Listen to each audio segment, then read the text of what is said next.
Le football est un jeu très simple. 22 hommes courent après un ballon pendant 90 minutes et à la fin, c'est l'Allemagne qui gagne. On n'oubliera jamais cette citation célèbre de Gary Lineker, déchu par les Allemands lors du mondial 1990.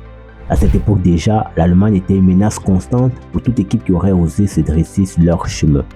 Avec un jeu destructeur et un effectif d'artillerie lourde, cette équipe faisait vraiment peur. Aujourd'hui, la Mannschaft est sûrement différente de celle des années 90, mais elle reste avant tout une équipe qui a su ériger son nom parmi les plus grands grâce à son palmarès époustouflant.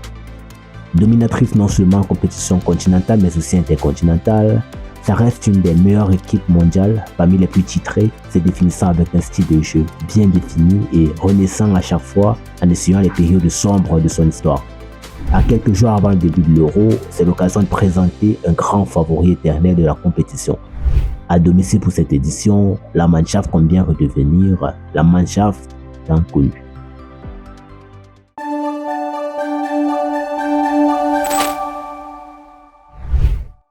Bonjour à tous, j'espère que vous allez bien. De mon côté, c'est nickel. Je suis très content de débuter cette série sur les grands favoris de cet Euro 2024 avec vous. Alors aujourd'hui, on va pour commencer par le pays organisateur, l'Allemagne, qui est aussi l'un des favoris majeurs. On fera un peu d'histoire, on parlera des attentes pour cet Euro 2024. On insistera sur la tactique de jeu, l'effectif probable et à la fin, je vous donnerai tout simplement mon avis sur le parcours que fera l'Allemagne dans cette compétition. Est-ce le grand favori? Sinon, quelle position pour la Mannschaft? Je vous invite donc à rester scotché et à réagir bien évidemment au fur et à mesure que la vidéo s'écoulera. Quand on parle de la Mannschaft, on peut s'empêcher de parler de ses grands exploits en Coupe du Monde, mais aussi à l'Euro dans les années 90 et bien avant. La Mannschaft, c'était vraiment un rouleau compresseur ces années-là. Bon, au départ, on ne parlait pas encore de Mannschaft, c'était la République fédérale d'Allemagne. Parce que pour un peu d'histoire, après la Seconde Guerre mondiale, l'Allemagne a été divisée en deux pays distincts. La République fédérale allemande à l'ouest et la République démocratique allemande à l'est. Et c'est la RFA qui a rapidement émergé comme une force majeure du football européen en remportant le max de trophées en Coupe du Monde, titre à l'Euro. Mais en 1990, avec la chute du mur de Berlin et la dissolution de la RDA, l'Allemagne a été réunifiée et logiquement, ça a eu un impact sur le football allemand avec une unification des ligues et des équipes de l'Est et de l'Ouest. Mais ce n'est pas avec ça que l'Allemagne va perdre son statut. Au contraire, elle va rester aussi puissante qu'elle était avant en remportant par exemple l'Euro 1992 et la Coupe du Monde 2014. Bien sûr, après avoir échoué à plusieurs reprises aux portes du Graal et après avoir connu également beaucoup de déceptions. Juin 1954, le premier grand exploit de l'histoire du football allemand, le miracle de Berne. Au début d'ailleurs, elle avait été exclue des compétitions internes à la Coupe du Monde depuis 1938. La compétition débute de façon modeste alors que l'Allemagne a essuie une défaite de 8-3 contre la Hongrie, équipe dominatrice de l'époque. Malgré tout, la RFA se retrouve en finale après avoir battu l'Autriche en quart. Mais en finale, face à qui?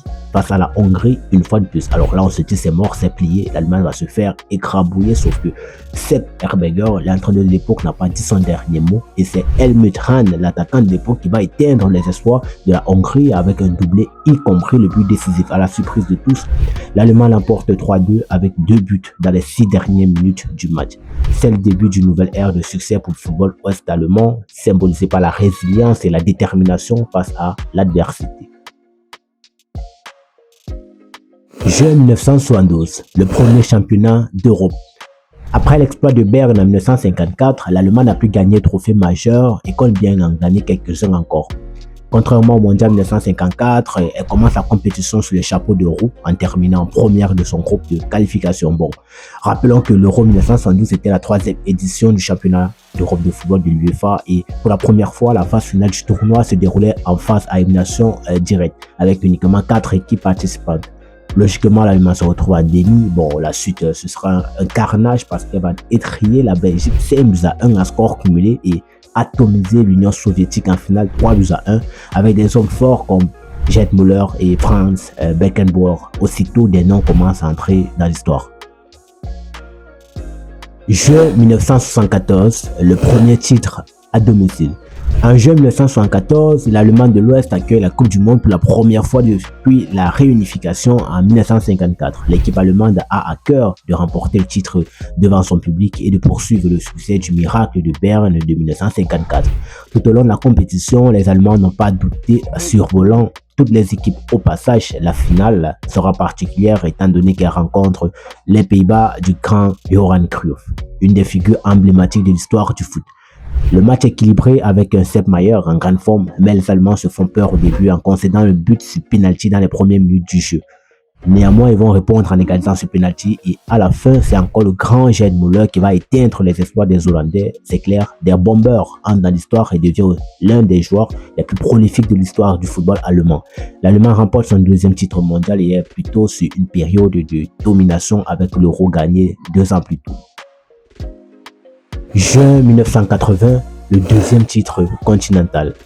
Le 11 juin 1980, la 6e édition du championnat d'Europe de l'UEFA débute en Italie et comme d'habitude, l'Allemagne est favorite. Un parcours sans faute en phase de poule, une victoire 3-1 contre les Pays-Bas revanchards en demi et la RFA est encore en finale cette fois-ci face à la Belgique qui eux aussi veulent prendre leur revanche. Mais à cette époque, Karl-Heinz Rummenigge et Ben Schuster étaient beaucoup trop forts. L'Allemagne l'emporte 2-1. Encore une fois, les Allemands sont champions. Après le championnat d'Europe 1980, c'est la transition générationnelle. Il a fallu du temps pour que de nouveaux talents émergent et que l'équipe se reconstruise. Les résultats n'étaient plus au rendez-vous, la pression pesait beaucoup de la part des supporters et des médias. L'équipe allemande a connu des changements d'entraîneur pendant cette période, ce qui a parfois conduit à une instabilité et à une adaptation à de nouvelles méthodes et philosophies de jeu. En plus, le contexte politique n'aidait vraiment pas. La réunification allemande en 1990 a eu des répercussions sur le football allemand.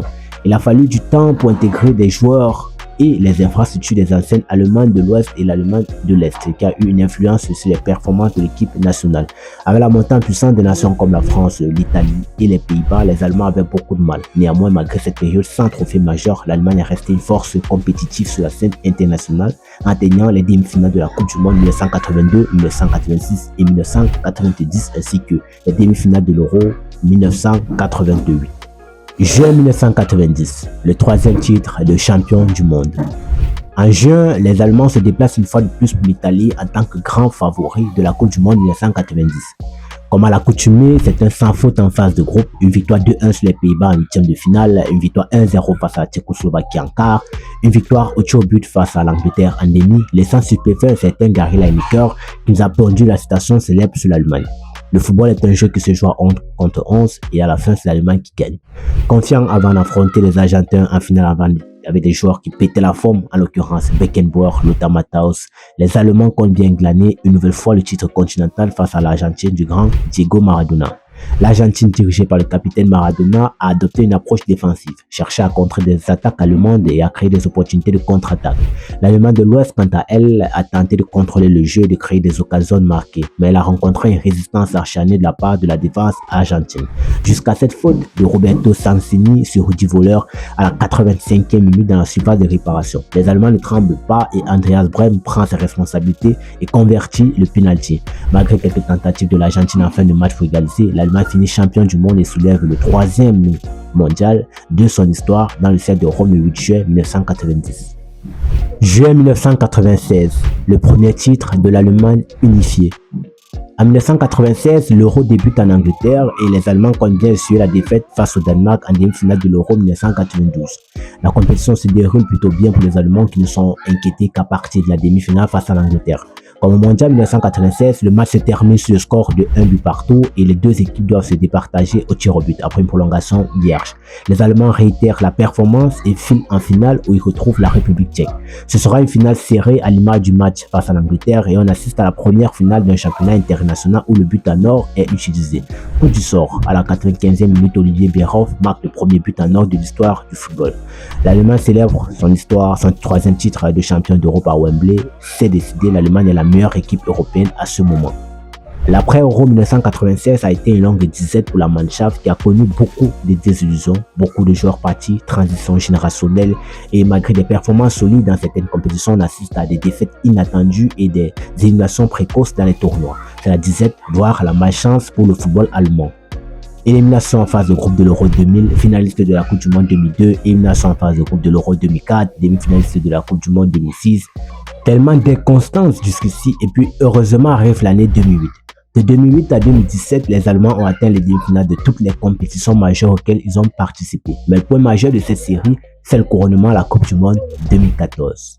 Juin 2014, le dernier titre mondial de la Mannschaft. Après une longue 17 qui a duré 18 ans, la Mannschaft se déplace pour le Brésil pour participer au mondial 2014. À ce moment, c'est l'une des équipes les plus grandes du monde avec l'Espagne. La compétition s'avère très compétitive avec beaucoup de grandes équipes aspirant au trophée majeur. L'Argentine de Lionel Messi, le Portugal de Cristiano Ronaldo, le Brésil de Neymar Junior, chaud bouillant à l'époque, et l'Espagne qui sort d'un triplé Euro 2008, Coupe du Monde 2010, Euro 2012. Malgré tout, l'Allemagne passe haut les mains la phase de groupe et élimine au passage l'Algérie et la France en 8e et en quart. L'Allemagne est encore en demi pour la 5e fois d'affilée dans une compétition internationale. Et on se dit ce sera encore la malchance de trop pour l'Allemagne face au Brésil, pays organisateur. Avec élégance et surtout efficacité, l'Allemagne humilie le Brésil sur score de 7 buts à 1. Ça reste aujourd'hui l'une des performances les plus impressionnantes de l'histoire du football. L'Allemagne sans trembler devra affronter l'Argentine de Léo. Ce fut très serré, mais à la fin, comme Gary Lineker a dit, c'est l'Allemagne qui gagne. Le but de Mario Götze à la 113e minute permet à l'Allemagne de soulever sa 4e Coupe du Monde de son histoire dans le ciel du Maracana. La Mannschaft est bien redevenue la Mannschaft, sauf qu'après le mondial, tout ne sera plus rose. Des joueurs clés comme Philipp Lahm, Bastian Schweinsteiger et Miroslav Klose s'en vont, ce qui laisse un vide difficile à combler. Malgré la demi-finale de l'Euro 2016 perdue face à la France et la victoire à la Coupe des Confédérations en 2017, c'est le désastre pour la Mannschaft. Le point culminant du désastre, c'est l'élimination en phase de groupe du mondial 2018. Personne ne s'attendait, l'Allemagne venait de gagner la Coupe des Confédérations et terminer les qualifs du mondial avec la meilleure performance. Les ajustements tactiques de Joachim Löw ne passent pas. L'équipe a besoin de renouveau, d'un nouveau souffle. Un souffle qu'ils auront trouvé en Jamal Musiala, Florian Wirtz, Kai Havertz, mais ça ne suffit pas. Mauvais résultat en Ligue des Nations, échec à l'Euro 2020, changement de sélectionneur, élimination une fois de plus en phase de groupe du mondial 2022, changement de sélectionneur, c'est définitif, l'Allemagne n'arrive plus, la Mannschaft est morte. Aujourd'hui, avec l'Euro à domicile et à la nomination de Nagelsmann, la Mannschaft compte avec un effectif taillé et varié, avec une stratégie de jeu bien définie pour reconquérir l'Euro.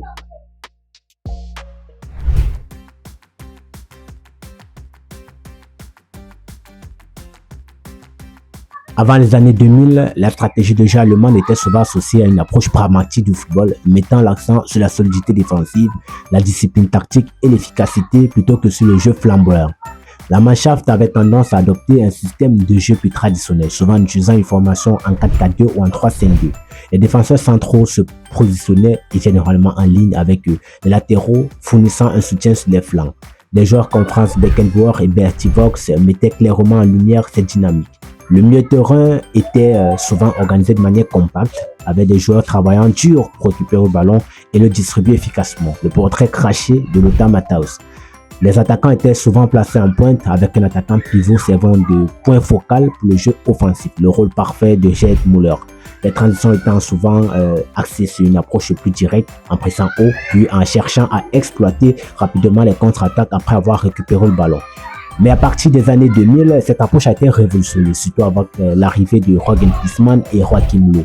Sous ces deux hommes, l'Allemagne a commencé à adopter un style de jeu plus dynamique et fluide avec des joueurs polyvalents capables de jouer à différents postes. Dans cette approche, les défenseurs ont été encouragés à participer à la construction du jeu et à effectuer des montées sur les flancs pour fournir un soutien offensif.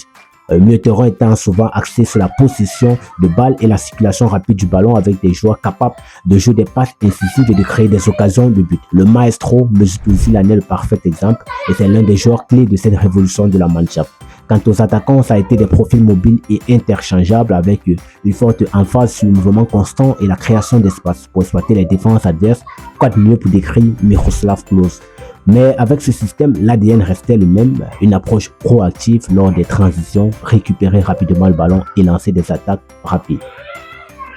C'est vrai que sous Hansi Flick, cette approche n'a pas véritablement fonctionné. La transition Joachim Löw-Hansi Flick a été compliquée, mais avec Julian Nagelsmann, l'Allemagne retrouve peu à peu cette façon de jouer, surtout depuis le début de l'année 2024. La philosophie Nagelsmann, tout comme celle de la majorité des entraîneurs allemands, principalement passés par le Bayern, est beaucoup similaire à celle de la Mannschaft. C'est un entraîneur qui met l'accent sur la pression haute, la possession de balle, la créativité offensive et les transitions rapides, des éléments qui s'alignent donc avec le style de jeu de la sélection allemande.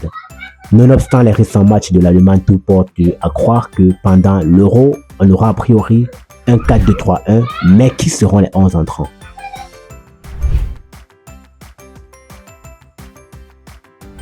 Avant, n'oublions pas que la Mannschaft est une équipe qui regorge d'énormes potentiels et ce sera très compliqué pour Nagelsmann de faire 11 entrants évidents. Bien sûr, les joueurs comme Jamal Musiala et Florian Wirtz sont évidemment les têtes d'affiche et les joueurs à suivre dans cet Euro côté Mannschaft. Mais les cadors Kai Havertz, Ilkay Gundogan, Joshua Kimmich, Antonio Rüdiger, Toni Kroos, Manuel Neuer sont toujours aussi efficaces et seront sans aucun doute des éléments détonateurs de cette équipe. Après avoir aligné la même formation dans les deux succès face à la France et les Pays-Bas en mars dernier, Julian Nagelsmann est bien parti pour un troisième acte, car comme on dit souvent, on ne change pas l'équipe qui gagne. Bien évidemment, au goal, l'inévitable Manuel Neuer, la ligne arrière composée à gauche de Maximilian Mittelstadt, l'arrière gauche de Stuttgart, qui a fait une saison réussie avec Stuttgart en Bundesliga. Sur le flanc droit, Kimmich reversé en tant que latéral droit, mais dans les phases de jeu, étant un joueur mobile, il va le plus souvent se retrouver au milieu pour ratisser les espaces. L'axe central, Antonio Rüdiger, Jonathan Tah marche plutôt bien jusqu'ici. Une combinaison Real Madrid-Bayer Leverkusen. Quoi de mieux pour la base de l'équipe? Au milieu de terrain, une autre combinaison Madrid-Leverkusen, la double paire Toni Kroos, Robert Hendrich, pour couvrir les espaces et intercepter les passes adverses. Plus haut, on a le trio Wirtz, Gundogan, Musiala. Trois joueurs intelligents, créatifs, techniques et surtout extrêmement mobiles qui n'hésiteront pas à être échangés en cours de jeu. En pointe, Kai Havertz et sa polyvalence, le typique attaquant de la révolution tactique de la Mannschaft. Au banc, des joueurs comme Marc-André ter Stegen, Serge Gnabry, Pascal Gross et Denis Undav de Brighton, Maximilian Beer de Hoffenheim, Niklas Füllkrug de Dortmund et l'éternel Thomas Müller demeurent des joueurs essentiels de cette équipe.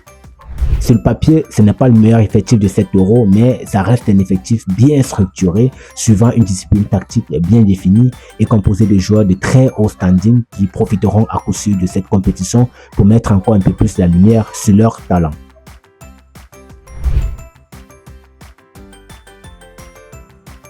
Dans un groupe partagé avec l'Écosse, la Hongrie et la Suisse, qui semble a priori abordable, la Mannschaft a intérêt à bien débuter cet Euro au match d'ouverture face à l'Écosse. Le faux pas ne sera pas toléré pour les Allemands s'ils ne veulent plus revivre les cauchemars des Coupes du Monde 2018 et 2022. Malgré cet effectif convaincant et la compétition à domicile, je place la Mannschaft en 4e position des favoris pour cet Euro 2024 et je la place logiquement à minima demi-finaliste. Espérons désormais que cette fois, on ne sera pas déçu. Tout le monde aimerait revoir cette Mannschaft des années 70 et 90. On se rappelle du parcours des espoirs à la Coupe du Monde 2014. On ne demande que ça, chers Allemands. Quant à moi, je te demande de t'abonner, de laisser le pouce bleu pour ne rien rater de la prochaine vidéo. Ce sera sur l'Espagne, un autre grand favori de cet Euro 2024. Un seul mot, danke.